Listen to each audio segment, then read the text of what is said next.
Everyone, आज हम कर रहे हैं जनरल क्वेश्चंस। जनरल क्वेश्चंस का मतलब होता है पैसेज बेस्ड क्वेश्चंस, मतलब ऐसे क्वेश्चंस जो पूरे पैसेज से पूछे जाते हैं। आपको एक लाइन पढ़ लोगे या एक पैराग्राफ पढ़ लोगे तो वो इनफ नहीं है to answer such questions. For example questions like primary purpose of the passage, main idea of the passage, organisation structure of the passage, right. ये थोड़े टाइम कंज्यूमिंग क्वेश्चंस भी होते हैं, इसलिए आज के क्लास में हम ट्रिक सीखेंगे, अप्रोचेस, ये कैसे अगर ये क्वेश्चन आते हैं हमारे एग्जाम में तो how should we really solve these questions within 2 minutes or less than 2 minutes. ठीक है, so before we really start, two very common questions which you get in exam is main point and primary purpose. Now main point actually means what is the topic, whereas primary purpose means why it is there. See, in simple words, main topic means what is there in the passage, primary purpose means why it is there. Okay, so what is the main idea, as in what's the topic of the passage. Either your correct answer will have main topic, or your correct answer will give you a short summary of the passage, overall what's written in the passage, or what author is trying to tell you about the subject, about the topic at hand, that global warming, it is good or bad, its solutions or its causes, what is exactly given in the next few paragraphs. Whereas here when you ask primary purpose of the passage, he is asking whatever topic is going on, but what's the purpose of it. Is author trying to criticize that topic, is author trying to praise that topic, वो उसका कर क्या रहा है, that's what we have to. So इसका मतलब है what, इसका मतलब है why, कि topic plus what about the topic, what's happening. सो अगर हम मेन आइडिया की बात करें तो how would you identify main idea और व्हाट और main topic for that matter of the passage. तो आइडेंटिफाई कैसे करोगे, पहले तो first topic, how would you identify. See, main topic is anything which is talked about और which is common theme of every paragraph. कैसे आपको पता चलेगा, जो फर्स्ट लाइन में लिखा है वो मेन टॉपिक जरूरी नहीं, हो सकता है नहीं भी हो सकता है, but if it is a common theme of every paragraph, at the same time it's talked about more than just one paragraph, at least 2-3 paragraph, कुछ कुछ हर 4th या 5th लाइन में उसके बारे में लिखा है, दैट्स द मेन टॉपिक. और जब आपने पूरा पैसेज एक बार पढ़ लिया तो उसको इन शॉर्ट अपने वर्ड्स में लाइक समराइज करो, लाइक ओके फर्स्ट पैराग्राफ में ये हुआ, फिर ये हुआ, फिर ये हुआ, फिर एक शॉर्ट फ्लो, एक छोटी स्टोरी आपके दिमाग में होनी चाहिए. Once you finish reading the passage, always read first and last sentences because they will definitely be useful for you to answer main idea, primary purpose questions. और देखो क्या टॉपिक रिपीट हो रहा है, जो कि मैंने आपको सेकंड पॉइंट बोला था कि क्या देखो कौन सा आइडिया, कौन सी थीम, कौन सा वर्ड बार बार रिपीट हो रहा है. ये 4 पॉइंट्स अगर आप दिमाग में रखते हो तो आपको मेन आइडिया क्वेश्चन काफी इजीली और काफी क्विकली मिल जाएगा. What ever strategies I am recommending you today, इसकी हम प्रैक्टिस भी करेंगे विथ 3 शॉर्ट पैराग्राफ्स और पैसेजेस, ताकि आपको अप्रोच पता चल जाए. फिर उसके बाद you can replicate the same approach with lengthy passages और शॉर्ट पैसेजेस, डिपेंडिंग ऑन आप किस एग्जाम की प्रिपरेशन कर रहे हो. ठीक है ना. ये जो मेन आइडिया क्वेश्चन है डायरेक्टली नहीं पूछा है कि what is the main idea of the passage, नहीं, या तो बोलेंगे what is the central idea of the passage, या accurately states the main idea, principal topic, main topic, इस तरह की वर्डिंग्स होंगी जिन सबका मतलब है main idea. Whereas primary purpose भी डायरेक्टली नहीं पूछा जाएगा कि what is primary purpose of the passage, right. So primary purpose of the passage as a whole is to, या primary focus, the main concern, primarily interested in, chiefly concerned with, ये सारे wordings का मतलब primary purpose ही होता है. तो आपको थोड़ा ध्यान रखना पड़ेगा. You have to keep this in mind that okay, if there are these words, it means ultimately they are asking primary purpose means whatever is the topic, but why it is there. And if you have the central idea, principal topic, that means they are asking what this passage is all about. Okay, so what and why. Now let's start with certain strategies कि हम passage जब हम पढ़ते हैं, like when we start reading the passage, तो कैसे देखना चाहिए. तो आपने एक बार क्विकली आप स्किम कर लो, skim through the passage within 2 minutes and then look at the first and last paragraphs for main idea. Main topic first में होगा ऑफ कोर्स, एंड देन उस टॉपिक के बारे में हमने पॉजिटिव नेगेटिव क्या कंक्लूड किया वो लास्ट पैराग्राफ में होगा. ठीक है, सो वो चीज हमको देखनी है. अपार्ट फ्रॉम दैट, हमेशा फर्स्ट लाइन, एक बार पूरा पैसेज पढ़ लो तो read the first line of every passage and last line of first and last paragraph. ये बहुत ही इंपॉर्टेंट लोकेशन है. आपको लग रहा होगा कि इसमें क्या मिलेगा, इसमें हमेशा आपको main idea and primary purpose दोनों के आंसर मिलते हैं. ठीक है. नाउ सेकेंड स्टेप इज, एक बार आपने एक ओवरऑल स्ट्रक्चर डिटरमाइन कर दिया कि ठीक है प्रॉब्लम है ग्लोबल वार्मिंग, उसके cause, effects and solution, any something like that. फिर आप ऐसे ऑप्शंस को एलिमिनेट कर दो जो बहुत ही स्पेसिफिक है, something which is only talking in one paragraph. कि एक ऑप्शन बोलता है this passage talks about causes of global warming, तो कॉजेज तो एक ही पैराग्राफ में, पूरे पैसेज में थोड़ी ना है। तो बहुत ज्यादा नैरो हो रहा है या ज्यादा ब्रॉड हो रहा है, इस तरह के ऑप्शंस को आप निकालो। लाइक निकालना option is easy than choosing the correct answer, because wrong option दिख जाता है, एटलीस्ट 4 में से एक एलिमिनेट करना ईजी है। अगर आपको फिर भी डाउट है थोड़ा सा बिटवीन टू ऑप्शंस, तो फिर आप देखो कि ठीक है, लाइक नो आप लिख सकते हो एक बार तो ओवरऑल फ्लो चार्ट ऐसे बना सकते हो कि ठीक है पैराग्राफ 1 में ये लिखा था, पैराग्राफ 2 में ये लिखा था। अगर आपको याद नहीं रहता है तो you can do this. If you can remember, like no, तो आपका टाइम बच जाएगा। सो रिटेंशन आप थोड़ा सा प्रैक्टिस करो कि आपको पैसेज याद रहे when you are reading it. Now commonly किस तरह के आंसर्स रॉन्ग होते हैं जो आपको हमेशा एलिमिनेट करना है इन primary purpose main idea questions, like in any passage based questions. So एक तो समथिंग जस्ट टू नैरो और too broad. Too narrow means ऐसी चीज जो सिर्फ एक पैराग्राफ में लिखी है, पर ये क्वेश्चन तो हमेशा पैसेज बेस्ड होते हैं, पूरा पैसेज में से होते हैं। पर ये जो इन्फॉर्मेशन किसी ऑप्शन सी में कुछ लिखा है वो एक ही पैराग्राफ में लिखा है फर्स्ट में, for example, that's not like covers the entire paragraph, all other paragraphs, isn't it? So make sure आप ऐसे ऑप्शन, या टू ब्रॉड मतलब इतना बोल भी नहीं रहे हम पैराग्राफ है, पर ये बियॉन्ड द पैसेज जा रहा है, पैसेज में जो लिखा नहीं है वो चीजें भी हैं। सो कुछ एक्स्ट्रा है, तो या तो बहुत नैरो है, लिमिटेड इंफॉर्मेशन है, या बहुत एक्स्ट्रा है, बियॉन्ड द पैसेज है। जो पैसेज का मेन मीनिंग है, मेन पॉइंट है, उसको डिस्टॉर्ट करा, उसको चेंज करा, वर्डिंग्स में मेन टॉपिक पर, मेन टॉपिक है कुछ और, कि author wants to criticise people for increasing global warming. हो सकता है ऐसा ना लिखा हो, ये मे बी अ फैक्ट है, पर ऐसा पैसेज में लिखा, he just discussing global warming causes and effects. Causes है कि बहुत पोल्यूशन वगैरह हो गया, but he is not giving his personal opinion कि लोग ही रिस्पॉन्सिबल हैं, लोग ही irresponsible, like responsible है, as in directly he is not saying that, he is saying it's because of CFCs, pollution, etc etc, without using people in the paragraph. Extreme language, अगर आपको ऐसे words दिखते हैं always, any, all, never, none, for that matter even superlative degrees, superlative degree मतलब best, largest, biggest, इस तरीके के अगर आपको वर्ड्स दिखते हैं, सो इसका क्या मतलब है, that your answer is 99.9% times wrong. And unsupported और न्यू इन्फॉर्मेशन जो लिखा ही नहीं है पैसेज में, ऑफकोर्स वो तो गलत हो गई होगा। सो कई बार सही आंसर फाइंड करना मुश्किल होता है, पर गलत ऑप्शन निकालना ईजी हो जाता है अगर आपने पैसेज ठीक से पढ़ा है, राइट? और प्रोसेस ऑफ एलिमिनेशन से भी सही आंसर आपके आ जाते हैं, और कुछ क्वेश्चंस इतने डायरेक्ट होते हैं दैट इतना प्रॉब्लम होती नहीं है, आपको सही आंसर दिख जाता है। ठीक है, so quickly revise first of all अभी तक हमने क्या सीखा। जब भी आपको क्वेश्चन मिलता है like primary purpose, main idea, तो स्टेप 1 है students to read the passage properly, right? Read the passage. How would you read the passage properly? हर पैराग्राफ का जिस्ट पहले तो निकालो, जिस्ट ऑफ एवरी पैराग्राफ मतलब शॉर्ट में कि हर पैराग्राफ क्या बोल रहा है। उसके बाद में connection between paragraphs, as in overall flow, कि ओवरऑल फ्लो क्या होगा। ठीक है, एज इन मैं क्या बोल रही हूँ, अगर ये पैराग्राफ है आपका 3 है, तो आपको इन शॉर्ट याद होना चाहिए कि इसमें क्या लिखा था, इसमें क्या था, और थर्ड में क्या था। When you reading the third paragraph you should not forget what was there in the previous paragraphs, right? कभी हम भूल जाते हैं बिकॉज फोकस नहीं रहते हैं, बोरिंग लग रहा होता है पढ़ने में, लगता है छोड़ो कौन ही पढ़ेगा, लाइक नहीं, उतना आपको फेमिलियरिटी रिटेंशन डेवलप करना पड़ेगा। ठीक है, फ्लो एज इन कि हर, ठीक है, कि हर पैराग्राफ को पढ़ने के बाद एक स्टोरी उसी ऑर्डर में याद हो, ऐसे नहीं कि थर्ड का कुछ याद है फिर फर्स्ट का सेकंड का नहीं, उसी ऑर्डर में आपको स्टोरी भी याद है।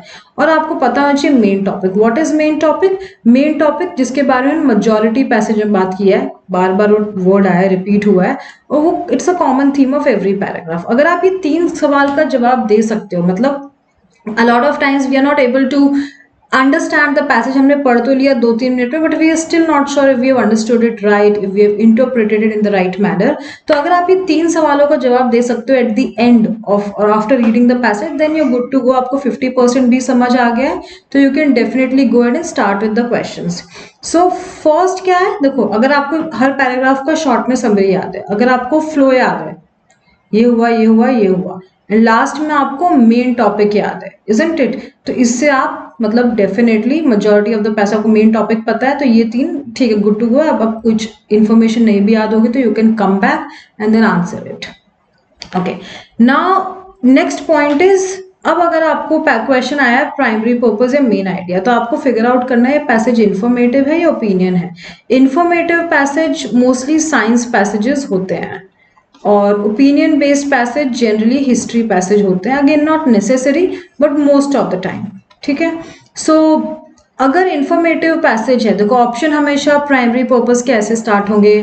क्वेश्चन होगा what is the primary purpose of the author या primary purpose of the passage, और ऑप्शन 1 होगा to outline something something something, option B to oppose something something something, third to support something. तो oppose हो रहा है, support हो रहा है, या सिर्फ आउटलाइन। आउटलाइन न्यूट्रल वर्ड है, तो इन्फॉर्मेटिव है तो आप ऐसा, अगर ओपिनियन है तो ओपिनियन कैसे है, पॉजिटिव नेगेटिव है, सपोर्ट अपोज, फिर हम ये वर्ड्स चूज करेंगे। तो ऑप्शन जब भी प्राइमरी पर्पस क्वेश्चन आता है, ऑप्शन हमेशा एक सर्टेन जो पहले वर्ड्स होते हैं उसमें कुछ ना कुछ टोन होता है, तो वो न्यूट्रल होते हैं, न्यूट्रल एज इन एक्सप्लेन,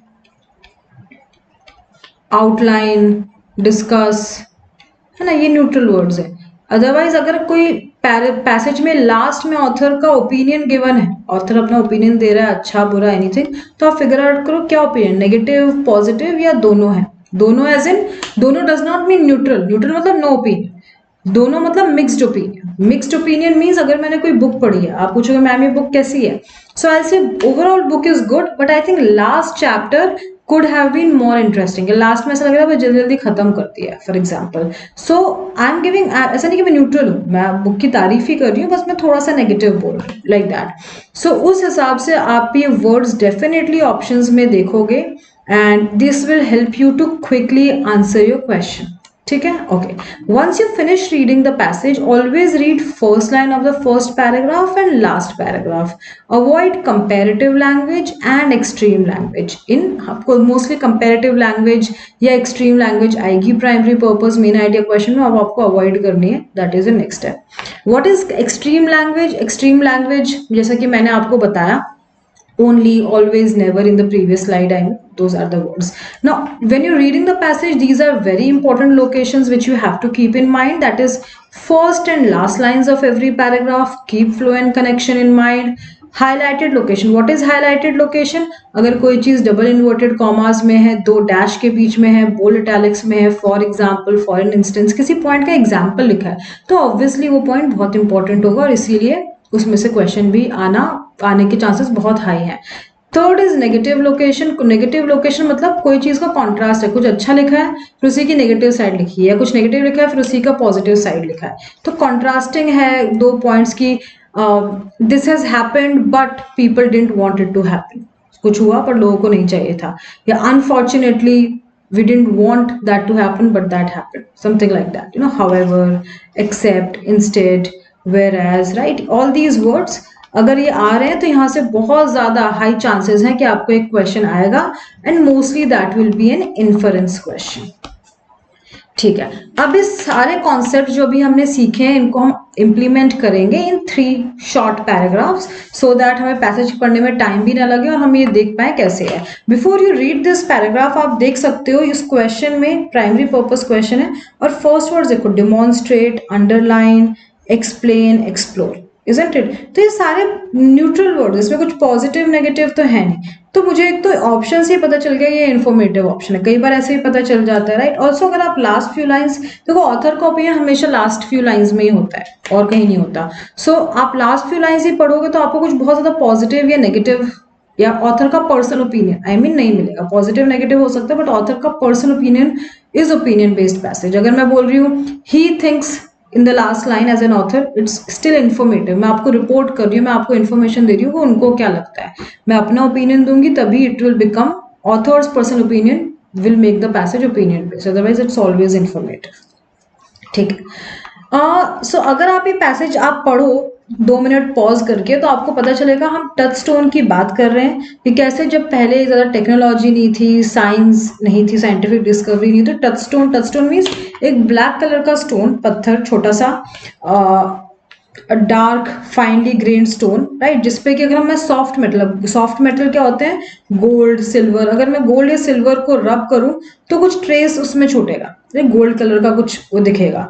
अब वो जो भी ट्रेस होगा उसको मैं मैच कर सकती हूँ, मैच मतलब चेक कर सकती हूँ उस ट्रेस के बेसिस पे कि ये रियल गोल्ड से कितना मैच करता है ये शेड, और उससे मुझे पता चल जाएगा कि ये जो गोल्ड मेरे पास है ये असली है नकली। तो इतना मतलब बेसिक तरीका था, प्रिमिटिव मतलब बहुत ही बेसिक तरीके से इस प्रोबिंग, इस टेस्टिंग से हम लोग क्विकली कोई भी अलॉय, कोई भी मेटल को रीजनेबल सर्टेनिटी के साथ चेक कर सकते थे। तो हम भाई इसकी उस टाइम पे कितना इंपॉर्टेंट था, ये कितना इजी था टचस्टोन की वजह से कोई भी soft metal, gold, silver alloy, हम उसकी प्योरिटी चेक कर सकते थे। इनफैक्ट उस टाइम पे लाइक 500 बीसी में जब सिविलाइजेशन ज्यादातर गोल्ड सिल्वर कॉइन्स यूज करते थे, उस टाइम पे फोर्जरी और डाइल्यूट करना मतलब उसको मिक्स कर देना किसी के साथ में बहुत ईजी होता था, ये सब चीजें होती थी, right, such as tin lead. तो इसीलिए फिर भी आज की तारीख में गोल्ड और सिल्वर की वैल्यू है, क्यों है? क्योंकि हम पता उस टाइम भले लोग फोर्जरी करते थे, उस टाइम पता करना इजी था, कोई मुश्किल बात नहीं थी। अगर कोई भी आज गोल्ड सिल्वर को मिक्स कर सकता है और पता ना हम कर पाए तो देन उसकी वैल्यू कम हो जाएगी कि भाई पता ही नहीं है जो गोल्ड है वो असली है नकली है। पर क्योंकि इतना पॉपुलर था ये टचस्टोन उस टाइम पे, उसका यूज एंड एवरीथिंग, तो इसलिए प्योर गोल्ड एंड सिल्वर आज भी वैल्यूएबल है, आज भी they are standard expression of value, आज भी उनकी वैल्यू है because of all thanks to touchstone. So हम इस पूरे पैराग्राफ में touchstone is the main topic, उसकी तारीफ करें कैसे, स्पेशली हिस्ट्री में जब साइंटिफिक डिस्कवरी नहीं हुई थी, जब कोई इन्वेंशंस नहीं हुए थे, एज इन कुछ अच्छी टेक्नोलॉजी नहीं आई, तब भी टचस्टोन की वजह से गोल्ड और सिल्वर और अच्छे जितने मेटल्स हैं उनकी प्योरिटी वैल्यू पता कर सकते हैं, that too very quickly in a very basic way. ठीक है, now if you look at the option, what are we talking about? Are we talking about etymology? Etymology मतलब नेम, कि ये नेम कैसे पड़ा, टचस्टोन को टचस्टोन क्यों बोलते हैं? No, we are not talking anything like that. Explain how the touchstone is able to measure the purity of an alloy. देखो ये definitely लिखा हुआ है पैराग्राफ में, let me just show you कि कैसे कैसे वो मेजर करता है। Let me just show you, when rubbed process known as probing, precious metals alloy cleaves to the stone, वो स्टोन में कुछ क्लीव एज इन एक लाइन छोड़ेगा लीविंग अ स्ट्राइप, और ये कलर ऑफ द स्ट्राइप को फिर आप परसेंटेज कितना कंटेंट है, राइट, आप कंपेयर कर सकते हो जो रियल गोल्ड की स्ट्राइप होती है, और आपको उसका ग्रेड या उसका स्टैंडर्ड पता चल जाएगा किस क्वालिटी की है। तो ये 3-4 लाइक लाइन 4, 5, 6, 7 इजंट इट, 4, 5, 6, 7 ये 4 लाइन में लिखा है कैसे मेजर करता था।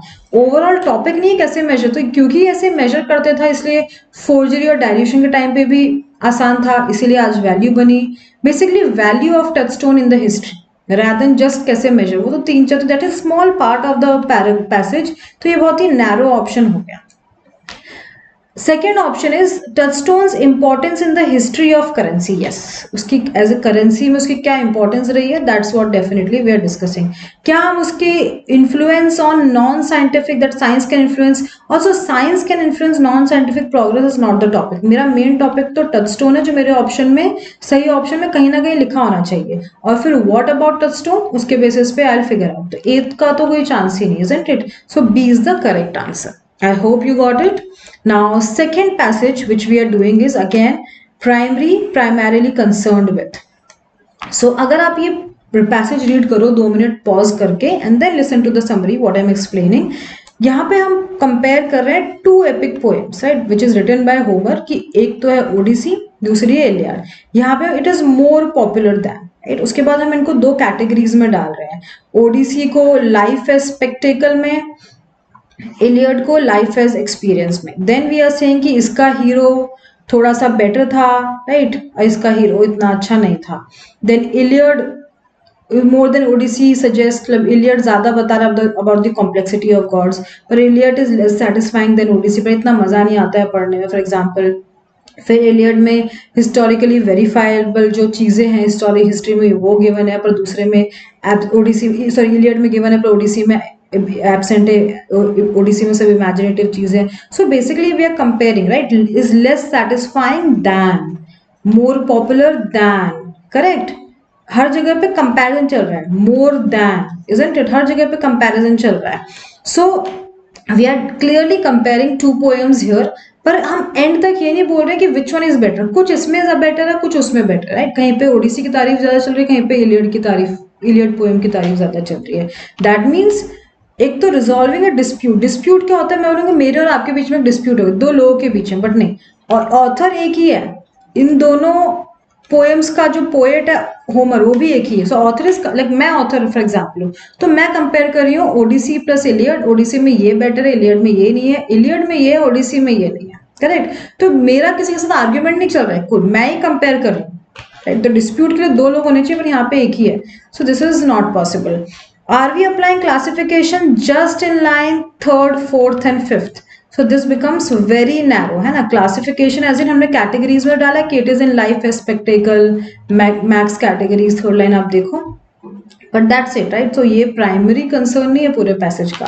क्या कोई डिबेट, अगेन डिबेट दो लोगों के बीच में एटलीस्ट होती है, there is no debate, yes contrast, हम कंपैरिजन, हम कॉन्ट्रास्ट दे रहे हैं दो पोएम्स के बीच में कि किसमें क्या अच्छा है किसमें क्या नहीं है, right, without taking side of one poem as, so very clearly A is the correct answer. Now third paragraph में वी आर टॉकिंग अबाउट, अगर आप ध्यान से रीड करो, अबाउट सोशियो बायोलॉजी और सोशल बिहेवियर। हम बात कर रहे हैं फर्स्ट लाइन में कि socio biologist content that there is a biological basis for the social behaviour of animals, मतलब एनिमल्स का जो बिहेवियर उसका एक रीजन है, ऐसे ही वो बिहेव नहीं करते। ओके, क्या रीजन है, उन्होंने वो पता करने की कोशिश की, टर्माइट्स, मंकीज, मैकेक्विक्स मींस मंकीज, उन्होंने कैसे पता करने की कोशिश की, उन्हें कुछ फैक्टर्स लिए, कल्चर, एथनिसिटी, एनवायरनमेंट, राइट, और बेसिकली लोग बोल रहे हैं कि आप थोड़े से और लाइक ये फैक्टर्स भी इंक्लूड करो, इतने इनफ नहीं है, right, like that. But then अब इसका एक सेकंड पोर्शन है, सो इस ये पैराग्राफ दो और ये पैसेज दो पार्ट्स में, कि इस तरह से हम बोल रहे हैं कि they have figured out the human nature. पर दूसरे जो कुछ साइंटिस्ट हैं, स्टीफन, रिचर्ड लेवेंटीन, वो बोल रहे हैं क्या चल रहा है, कैसे आप किसी एनिमल का या ह्यूमन का नेचर आप पता कर सकते हो based on some number of like 3-4 factors के basis, how can you predict करने की कोशिश करें कि नेचर ऐसा होता है, देन यू प्रिडिक्ट। बोलते हैं ऐसा तो हो ही नहीं सकता, ये तो वेस्टर्न यूरोसेंट्रिक मतलब वेस्टर्न तरीका है, जिसे हर चीज में आप फॉर्मूला, स्ट्रैटेजी, मेथड्स लगा दो कि ऐसे ऐसे ऐसे हो। हर चीज में मेथड नहीं लग सकता, हर चीज प्रिडिक्टेबल नहीं होती, हर चीज का कि 2 into 2 करेंगे तो 4 ही आएगा, not specially when it comes to human nature, social behaviour of animals, right, कुछ nothing is predictable in these topics, in these areas. So ये जो डिट्रैक्टर, मतलब ये स्टीफन और रिचर्ड की बात करें, डिट्रैक्टर मतलब होता है opponents. So opponents label it as a pseudoscience. So they are saying sociobiology pseudo, like fake science, wrong science, क्योंकि आप किसी का नेचर पता करने की कोशिश करो जो पॉसिबल ही नहीं। तो बोलता है जो कि फॉल्सिफाइबल, आप इसको गलत भी प्रूव नहीं कर सकते, थोड़ा बहुत तो प्रोडक्ट कर ही सकते हैं अबाउट एवरीवन, राइट। इसलिए it is this science is similar to alchemy और एस्ट्रोलॉजी, की ठीक है थोड़ा बहुत सही भी हो जाता है, पर डजंट मीन ये फुल प्रूफ है और बिल्कुल सब कुछ सही है। So we are talking about, see in last few paragraph we are criticising, yeah, we are criticizing this sociobiology approach, right? So what is the primary purpose of the passage? To offer praise, क्या हम इसको तारीफ करें कि वाह human behaviour, animal behaviour को, तारीफ तो बिल्कुल नहीं, क्रिटिसाइज हो रहा है clearly. Argue for a sociobiology approach to study of, क्या आर्ग्यू करें कि भाई एक अप्रोच दो, क्या ये कर रहे हैं, कुछ तो हम बोल रहे हैं about study of human behaviour, will keep it. Dispute a sociobiological approach to the study of human behaviour, ठीक है, मे बी हम डिस्प्यूट तो कर ही रहे हैं इसको एंड में। Set forth an influential approach to the study of animal and discuss, देखो वाई ऑल्दो बी में भी है कि हम आर्ग्यू कर रहे हैं इस अप्रोच से, हम इसको डिस्प्यूट भी कर रहे हैं, यहाँ पे भी लिखा है कि we are discussing some objection to this research, but there are two parts. First part में क्या कर रहे हैं, एक influential approach. What is influential? Socio-biological approach, जिसमें हम animal, humans का nature पता करने की कोशिश करें, to study animal and human behavior. और फिर second last 4 lines में, right, 1 to 4 lines में we are putting a theory, and then 5 to 8 lines में we are raising objection or criticism to this approach कि ये गलत है, ये ऐसे नहीं होता है। So this covers more, ये ज्यादा अच्छे से कवर कर रहा है compared to option B and C। B और C में जो भी लिखा है वो second half of the passage में ही है। Are you getting this? So D will be the correct. So कई बार ऐसा नहीं कि wrong option है बाकी के और एक ही सही है। One option is better than the other. It covers more because question is passage based. So we'll look for a general answer rather than specific जो आधे फर्स्ट हाफ है सिर्फ सेकेंड हाफ में लिखा, something anything which covers more should be the correct answer in passage based questions. Thank you so much everyone. I hope you got this concept. We will be practicing more questions on this concept. However, this week is only for the concepts. I'm going to cover a lot of concept, not just this week, actually next 2 weeks. So ये हो गया critical reasoning के अब हम concepts करने वाले हैं, and then theory class will resume क्योंकि थोड़े theory classes हो गए थे, तो it will resume again from after 2 weeks. ठीक, तो अब critical reasoning, summary, odd one out, सारी theories अभी हम cover कर लेंगे, ठीक है। Thank you everyone. I'll see you tomorrow at 9:30. Bye. Have a nice day.